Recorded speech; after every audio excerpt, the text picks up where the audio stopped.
वंदे मातरम साथियों, आज के वीडियो में बात करेंगे कि आप घर बैठे अपना आईटीआर किस तरीके से भर सकते हैं।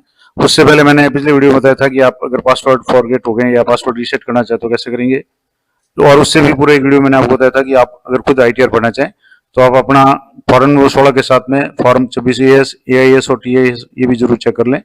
अब मान लो जैसे आप पासवर्ड अगर आप अपना ई फाइल करना चाहें तो यहाँ गूगल में सर्च करें ई फाइल इनकम टैक्स और यहाँ आपकी पहली जो साइट आएगी होम इनकम टैक्स डिपार्टमेंट, इस पर आपको क्लिक करना है। ई फाइलिंग पोर्टल है, ये खुल जाएगा। अब यहाँ आने के बाद में आपको लॉगिन पे क्लिक करना है। मैंने आपको बताया कि अगर आपका पासवर्ड भूल गया तो आप पासवर्ड फॉरगेट करके कर सकते हैं। मैंने पिछले वीडियो में इसको विस्तार से बताया। अब मान लो जैसे यहाँ लॉगिन करेंगे तो सबसे पहले आपको अपना पैन नंबर है एज ए यूजर आईडी आपको काम में लेना है। तो यहाँ आपको पैन नंबर एंटर करके आपको कंटिन्यू पे क्लिक करना है। यहाँ पैन नंबर है वही आपकी लॉगिन आईडी होगी और आपको यहाँ चेक बॉक्स पे क्लिक करना है और यहाँ आपको जो भी पासवर्ड है वो आपको पासवर्ड एंटर करना है। कैपिटल लेटर स्मॉल लेटर का विशेष ध्यान रखें और आपको ये पासवर्ड है वो एंटर करके आपको कंटिन्यू पे क्लिक करना है। तो ये आपका लॉगिन हो जाएगा। लॉगिन होने के बाद आप जैसे इस तरीके से ये लॉगिन होगा। अब आपको इनकम टैक्स रिटर्न में यहाँ असेसमेंट ईयर है वो आपको सिलेक्ट करना है। तो सबसे ऊपर जो ऑप्शन आ रहा है असेसमेंट ईयर 25-26 यानी करंट असेसमेंट ईयर, इस पर आपको क्लिक करना है। अब ऑनलाइन मोड पे आप कर रहे हैं तो ऑनलाइन मोड यहाँ सेलेक्ट कर लें और कंटिन्यू पे क्लिक करें। अब यहाँ आपके सामने आएगा कि आपने अगर कोई पहले काम किया हो तो ड्राफ्ट आएगा, अगर पहले काम नहीं किया होगा तो आपके सीधा ही स्टार्ट न्यू फाइलिंग पे आएगा। यहाँ आपसे आपको स्टार्ट न्यू फाइलिंग पे क्लिक करना है। अब यहाँ आप कंटिन्यू पे क्लिक करेंगे और यहाँ आपके 3 ऑप्शन आएंगे, इंडिविजुअल, HUF और अदर्स। अगर आप व्यक्तिगत भरना चाहें तो इंडिविजुअल है, ज्यादातर जो भी कार्मिक है वो इंडिविजुअल होंगे। हिंदू अनडिवाइडेड फैमिली अगर कोई ऐसा आपका पैन कार्ड बना हुआ है तो अलग बात है, या कोई अदर कंपनी वगैरह तो बात है। बाकी सामान्य रूप से आपको इंडिविजुअल आएगा। कंटिन्यू पे आपको क्लिक करना है। अब यहाँ आपको फॉर्म सेलेक्ट करना है। तो सामान्य जो सैलरीड पर्सन है उनके लिए ITR 1 है, बाकी अगर कोई है तो ITR 4, 2 ही अभी खुले हैं। अब ITR 1 में कौन कौन भर सकता है ये थोड़ा सा मैं आपको बता दूं कि for individuals belong being a resident यानी जो भारतीय नागरिक है अदर देन ऑर्डिनरी रेजिडेंट और having total income up to 50 lakh, 50 lakh तक अगर आपकी इनकम है तो आप ITR 1 भरेंगे। इसके अलावा हैविंग इनकम फ्रॉम सैलरीज यानी आपकी इनकम सैलरी से है तो भी आपको ITR 1 भरना है। और 1 हाउस प्रॉपर्टी, अगर आपकी एक हाउस प्रॉपर्टी है तो भी आप ITR 1 भरेंगे। और अदर सोर्सेज इंटरेस्ट अगर कोई है आपको बैंक वगैरह से ब्याज है तो भी आपको ITR 1 भरना है। इसके अलावा इस बार एक नया इसमें शामिल किया हुआ है कि लॉन्ग टर्म कैपिटल गेन्स अगर आपके है अंडर सेक्शन 112A, उसके लिए अप टू 1.25 यानी 1,25,000 तक का अगर आपका लॉन्ग टर्म कैपिटल गेन्स है तो भी आप वह ITR 1 में शामिल कर सकते हैं, जो पिछली बार नहीं था। और इसके अलावा अगर आपकी एग्रीकल्चर इनकम 5,000 रुपये तक है, कृषि से आए, तो भी आप ITR 1 भर सकते हैं। अब ये सारा देख लें आप, जैसे नॉर्मल गवर्नमेंट कर्मचारी है, सैलरीड पर्सन है, तो आपको ITR 1 पे क्लिक करके प्रोसीड विद ITR 1 आपको ये करना है। अब यहाँ से आप ओके कर लें, इसको देख लें। Please note that the new tax regime default regime, ये डिफॉल्ट रिजिम है तो देख लें। यहाँ से आपको लेट्स गेट स्टार्टेड पे आपको क्लिक करना है और अब यहाँ आपको 3 ऑप्शन आ रहे हैं। तो taxable income is more than basic exemption limit, यानी आपके टैक्स बन रहा है तो आपको यही सिलेक्ट करना है। अन्य कोई रीजन है तो आप यहाँ से देख करके रीजन सिलेक्ट कर सकते हैं। सामान्य रूप से ये जो पहला वाला है यही रहेगा और यहाँ से आपको कंटिन्यू पे क्लिक करना है। अब यहाँ आपके पास में 5 जो ऑप्शन हैं ये सारे आपको फील्ड भरने हैं। पहला है पर्सनल इन्फॉर्मेशन का, उसमें आपकी डिटेल्स वगैरह वेरीफाई करनी है। उसके बाद में आपकी टोटल ग्रॉस इनकम कितनी है वो आपको यहाँ शो हो जाएगी। आपको 26AS और फॉर्म 16 वगैरह से वेरीफाई करनी है, मिलान करना है। उसके बाद तीसरा है टोटल डिडक्शंस। अब आप ITR न्यू रिजिम आप अगर एडॉप्ट कर रहे हैं, न्यू रिजिम में आप फॉर्म भर रहे हैं या आपने गणना पत्र बना करके दिया हुआ है तो आपके लगभग कोई भी कटौती शो नहीं होगी। अगर आप ओल्ड रिजिम में है तो आपके जो भी LIC की ATC या ATG, TTA वगैरह सारी जो भी डिडक्शंस हैं वो सारे आप बेनिफिट ले सकते हैं। लेकिन न्यू में आपके कोई भी रिजिम है वो उपयोगी नहीं है। और टैक्स पेड कितना है तो आपके यहाँ जैसे अभी टैक्स पेड जो 63,000 आ रहा है तो ये शो हो जाएगा। उसके बाद में वेरीफाई और टैक्स लाइबिलिटी, तो आपकी यहाँ टैक्स लाइबिलिटी आपको वेरीफाई करनी है। तो एक एक स्टेप बाय स्टेप में आपको यहाँ बताओ। सबसे पहले आपको फर्स्ट पे इस पे क्लिक करना है, पर्सनल इन्फॉर्मेशन पे, ये मैंडेटरी है।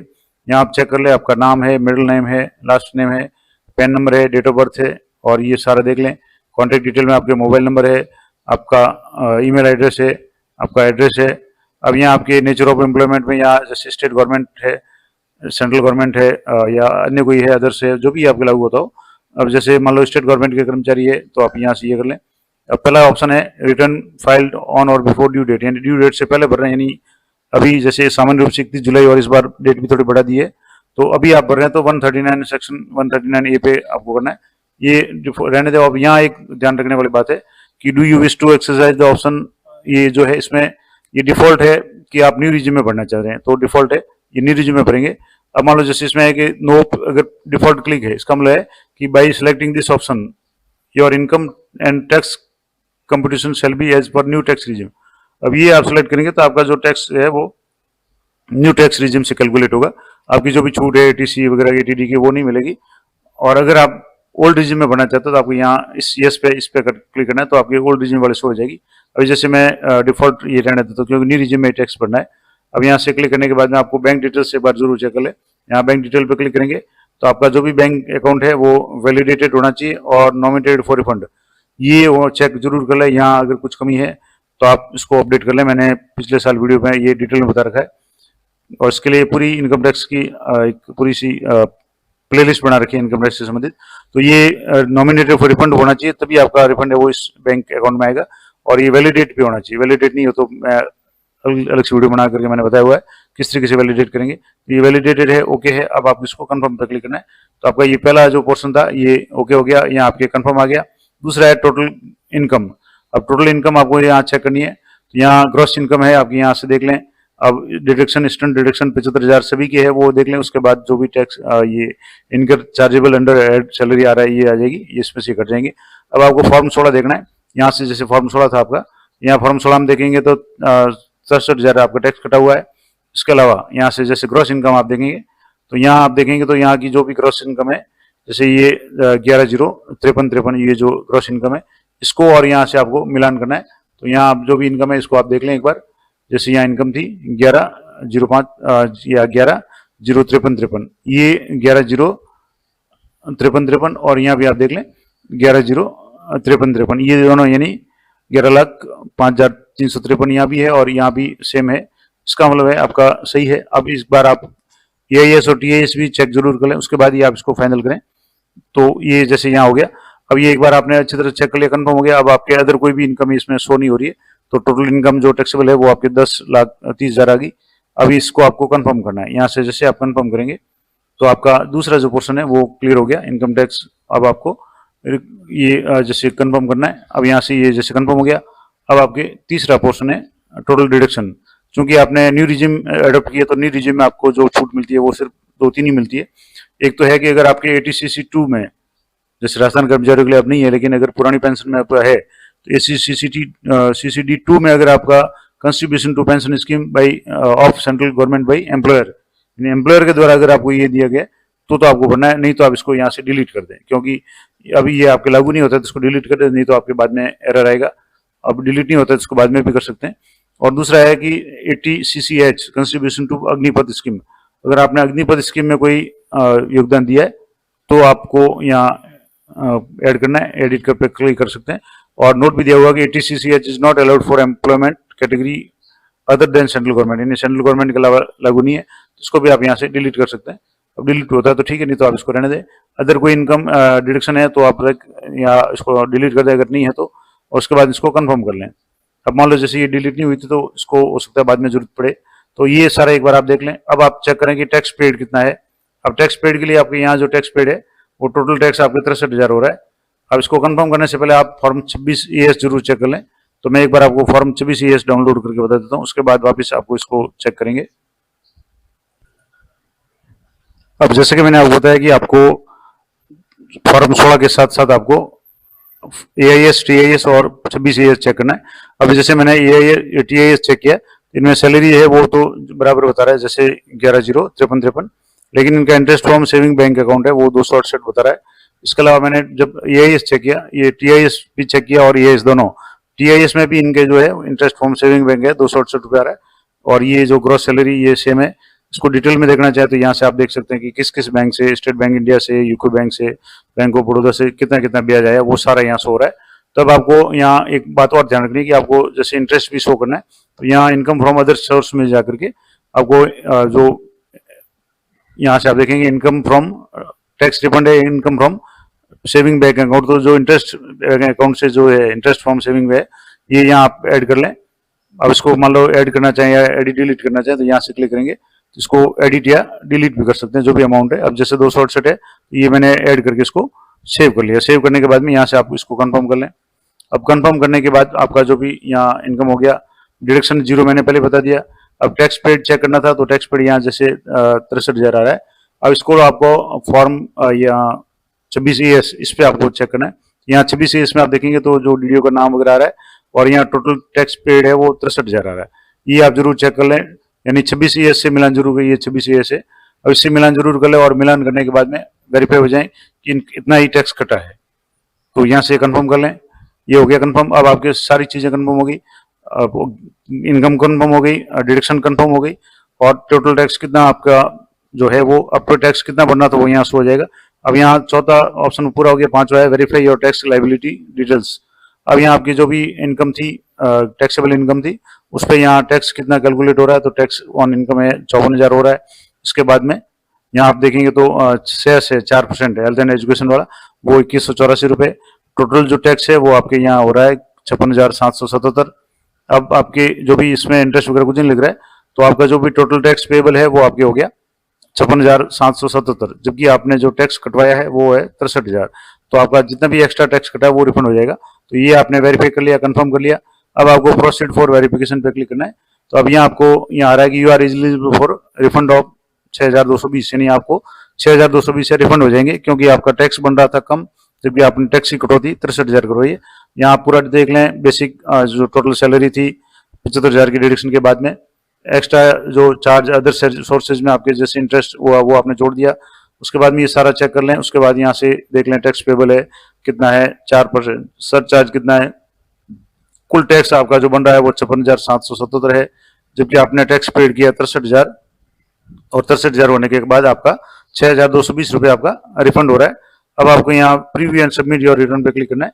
यहाँ आपको चेक बॉक्स पे क्लिक करना है, आपका नाम आ जाएगा, फादर का नाम आ जाएगा, आप सेल्फ कर रहे हैं और यहाँ आप अपने जो भी प्लेस है उसका नाम लिख दें। यहाँ से जैसे प्लेस का नाम मैंने लिख दिया, तारीख लिख दी और यहाँ से आपको प्रोसीड टू वैलिडेशन कर दें। यहाँ से प्रोसीड टू वैलिडेशन करने के बाद आपको यहाँ इस तरीके से आपको आएगा।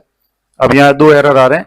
एक तो आ रहा है कि nature of exempt allowances, please select the option from drop down box, और एक आ रहा है नेचर ऑफ ये। अब ये दोनों है, इनको आपको दूर करना। तो यहाँ से आप जैसे क्लिक करेंगे तो ये दोनों यहाँ से आप जैसे यहाँ जो था कि नेचर ऑफ, यहाँ अगर मान लो कोई एग्जम्प्ट नहीं है तो आप इसको डिलीट कर दें। मैंने पहले कहा था आपको डिलीट करना, उस समय डिलीट नहीं हुआ था। तो आप यहाँ से इसको एक तरह से भी कोई तरीके से डिलीट कर लें। यहाँ जो भी यहाँ आ रहे हैं इसको एक बार आप डिलीट कर लें।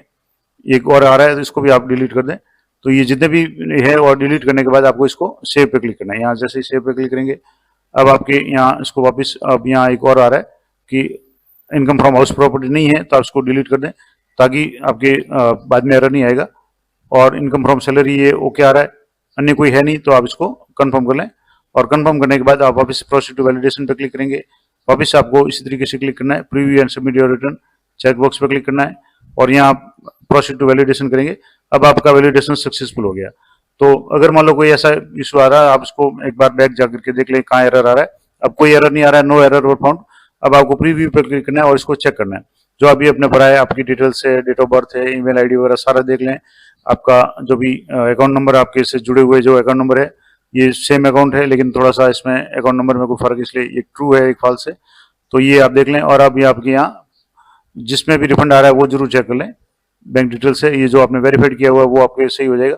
अब ये सारा देखने के बाद आपको प्रोसीड टू वैलिडेशन, अब यहाँ वैलिडेशन के लिए सक्सेसफुल हो गया। अब आपको प्रोसीड फॉर वेरिफिकेशन। अब वेरिफिकेशन के पास में आपके 3 ऑप्शन है, ई वेरीफाई नाउ, ई वेरीफाई लेटर और ई वेरीफाई वाया ITR V।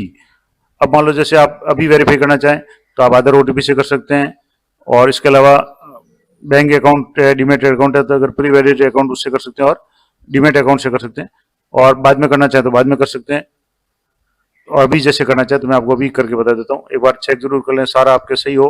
तो आप यहाँ से ई वेरीफाई नाउ पे क्लिक करेंगे, कंफर्म पे, कंटिन्यू पे क्लिक करेंगे तो आपके पूछेगा कि आप EVC से करना चाहें, इलेक्ट्रॉनिक वो वेरिफिकेशन कोड से, या आधार से। अगर आप जैसे आधार से करना चाहें तो यहाँ पहला ऑप्शन है, I would like to verify using Aadhaar OTP on mobile number registered with Aadhaar, ये आप क्लिक कर दें।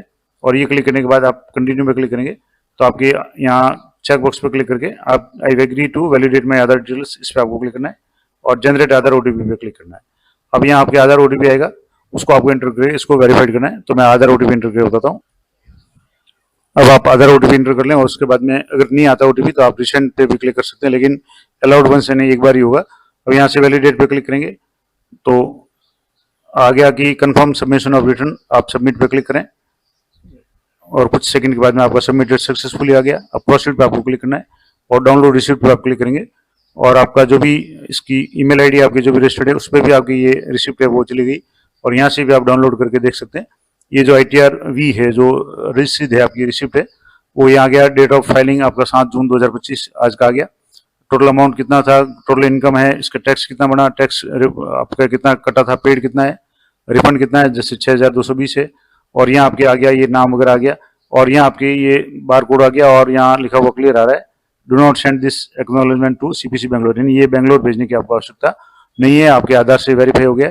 तो इस तरीके से ये आपका ITR है वो सबमिट हो गया। तो इस तरीके से आप किसी भी व्यक्ति का आप घर बैठे अपना ITR सबमिट कर सकते हैं। लेकिन मैं हमेशा आपको कहता हूं कि आप इसमें जल्दबाजी भी नहीं करें और अगर आपको जानकारी ज्यादा नहीं है तो आप ये रिस्क नहीं लें अगर आप थोड़ी सी भी गलती करेंगे, क्योंकि हर व्यक्ति के ITR में कहीं ना कहीं कुछ ना कुछ चेंजेज होते हैं। किसी के ब्याज इंटरेस्ट बहुत ज्यादा आ जाता है तो उसको टैक्स भरना पड़ता है, यानी चालान से टैक्स भरना पड़ता है। किसी के और किसी तरह की समस्या होती है तो हर मामले में नया केस होता है। तो कोशिश करें कि आप अच्छी तरह से अगर जानकार हैं तो ये ITR भरें, अन्यथा किसी जानकार की सहायता लें। और अगर आप मुझसे अपना ITR भरवाना चाहें तो मैं अपनी इसी वीडियो के डिस्क्रिप्शन में अपना ईमेल आईडी दे दूंगा। ईमेल आईडी में आप संपर्क कर सकते हैं और आपको न्यूनतम चार्ज पे आपका ITR भर करके आपको मैं इसकी जो रिसिप्ट है आपके व्हाट्सएप पे भेज दूंगा। तो जानकारी अच्छी उपयोगी लगी हो तो लाइक करें, शेयर करें। मिलते हैं नेक्स्ट वीडियो में, तब तक जय हिंद, जय भारत।